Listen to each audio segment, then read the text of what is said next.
Ya, saya teringat kata Pak Saifuddin Batasan bahwa soft skill itu jauh lebih akan membantu kita suatu saat nanti. Makanya melalui program AJID ini saya sangat beruntung bisa kenal sama tokoh-tokoh Aceh, karena tanpa AJID ini saya tidak akan bisa kenal tokoh-tokoh Aceh. Dan yang paling penting adalah materi yang diberikan oleh pemateri itu sangat luar biasa, karena tidak cukup kita hanya belajar di kampus. Di ASIS saya lebih tahu tentang korupsi.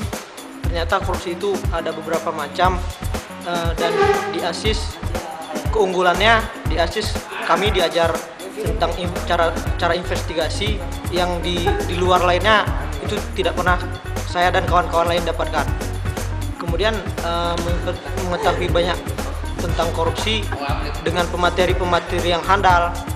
ASIS menyediakan pemateri yang begitu bagus dan sangat berwibawa di bidangnya masing-masing. Ya, menurut saya ASJID ini merupakan salah satu program dari Gerak yang sangat baik, di mana di situ mendidik kader baru untuk bisa menciptakan suatu gebrakan baru dalam menginvestigasi korupsi ke depan. Dan saya pun berharap ASJID ini tidak hanya di sini saja, tetapi ada keberlanjutannya.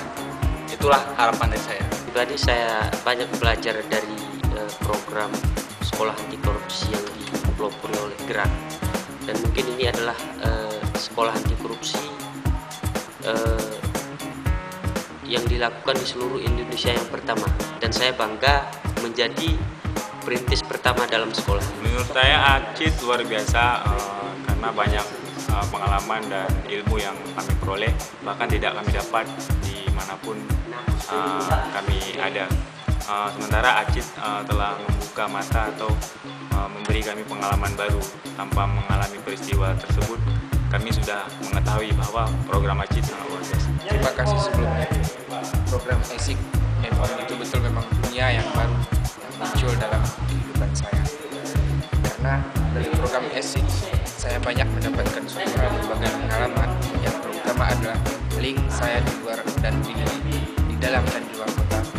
Itu yang membuat saya terinspirasi. Dan saya di dalam program ASIK memang benar-benar tahu apa yang dimaksud dengan korupsi itu yang sesuai.